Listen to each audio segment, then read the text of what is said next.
નમસ્કાર મિત્રો, મારી આ સુપરસ્ટાર દેશપ્રેમી ચેનલમાં મારા દરેક મિત્રને હું દિલથી સ્વાગત કરું છું. દોસ્તો, અવારનવાર આપણે વૃદ્ધાશ્રમની મુલાકાત લેતા હોય છે. ઘણી બધી જગ્યાએ મેં વૃદ્ધાશ્રમની મુલાકાતો લીધી છે. ખૂબ જ અઢળક સંખ્યા ત્યાં વધારો થઈ રહ્યો છે. તો યાર, ખૂબ દુઃખની વાત છે. આપણે મહિપતસિંહ બાપુને ત્યાં પણ અવારનવાર જતા હોય છે, ત્યારે અનેક એવી વૃદ્ધાશ્રમો જ્યાં રસ્તામાં આવતી હોય છે, કોઈ જગ્યાએ હું જતો હોઈશ અને રસ્તામાં આવતી હોય છે, ત્યાં મુલાકાત હું લેતો જ હોઉં છું મિત્રો. તો એવા મારા દરેક મિત્રને જણાવવા માગું છું કે યાર દેખો, જે મા બાપ તમને ભણાયા ગણાયા મોટા કર્યા, તમને આ દુનિયા જોડાવીને યાર, તો એ લોકોને તરછોડશો નહીં. કેમ કે આ સંખ્યા ખૂબ વધી રહી છે, એટલે એક ડર પણ લાગી રહ્યો છે કે યાર કદાચ આપણા બાળકો પણ આપણને વૃદ્ધાશ્રમમાં મૂકી ના આવે તો સારું. કેમ કે હવે કંઈ કહી ના શકાય, કોના પર ભરોસો કરો. જે બાળકોને આપણે મોટા કરીએ છીએ, સેવા કરીએ છીએ, એમનું બધી જ ઈચ્છાઓ પૂરી કરીએ છીએ, બધા જ એમના સપનાઓ આપણે પૂરા કરીએ છીએ, એ જ બાળકો આપણને વૃદ્ધાશ્રમમાં મૂકી આવે છે.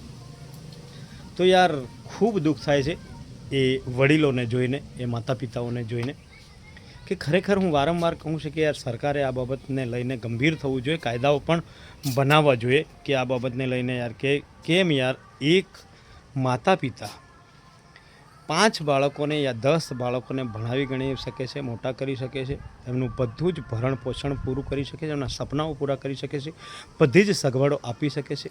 તો શું એ 5-10 બાળકો થઈને એક બે માતા પિતાને ઘરે રાખી નથી શકતા, ઘરે જમવાનું નથી આપી શકતા, એમની નાની મોટી સગવડો નથી પૂરી કરી શકતા? ખૂબ દુઃખની વાત છે યાર. તો સરકાર સુધી પણ આ વિડીયો પહોંચવો જોઈએ, કેમ કે ખૂબ જ યાર હું વારંવાર વિચારું છું કે યાર આ કંઈક કાયદાઓ થવા જોઈએ, ખરેખર નિયમો ઘડાવવા જોઈએ. જે રીતે મહિપતસિંહ સભાણ બાપુ, જે ખેડા જિલ્લાના લવાલ મુકામે વૃદ્ધાશ્રમ, એમના ત્યાં ખૂબ જ વૃદ્ધો રહે છે.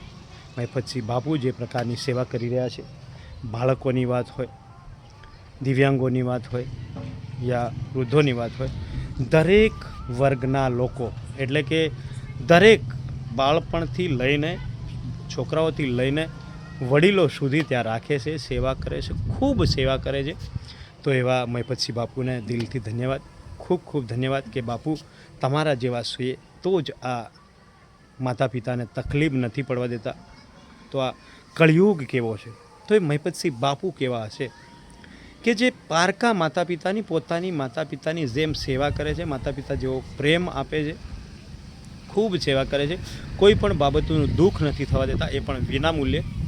તો દોસ્તો, જો એ મહિપતસિંહ બાપુ આટલા માતા પિતાને સંભાળી શકતા હોય, બધું ભરણ પોષણ કરી શકતા હોય, દવા દારૂ બધું જ કરી શકતા હોય, તો શું આપણી જવાબદારી નથી?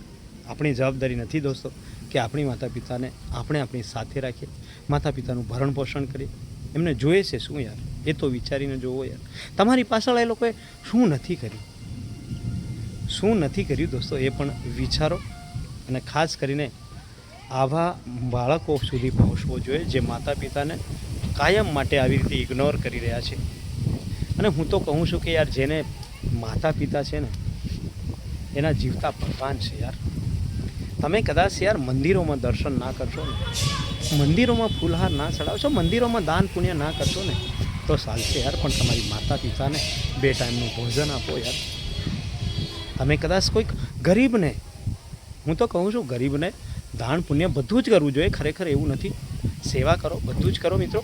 પણ સૌપ્રથમ તમારી જવાબદારી એ છે કે તમારી માતા પિતાનું ભરણ પોષણ કરો, તમારી માતા પિતાનું ધ્યાન રાખો, તમારી માતા પિતાને ખુશ રાખો દોસ્તો.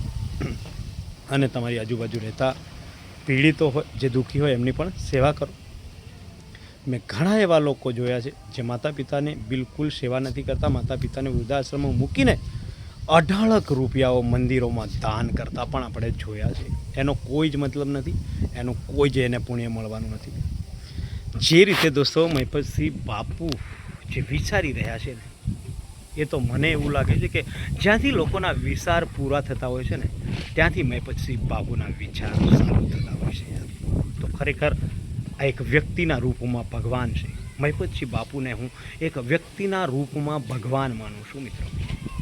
તો મિત્રો, મહિપતસિંહ બાપુના કાર્યોને લઈને તમારે શું કહેવું છે? મહિપતસિંહ બાપુ કેવા કાર્યો કરી રહ્યા છે? પછી બાપુ શું કરી રહ્યા છે ને એ યાર એક વિચારવા જેવી વાત છે. તો આપણે પણ કદાચ મહેપતસિંહ બાપુ જેવું તો આપણે કોઈ શક્ય છે જ નથી.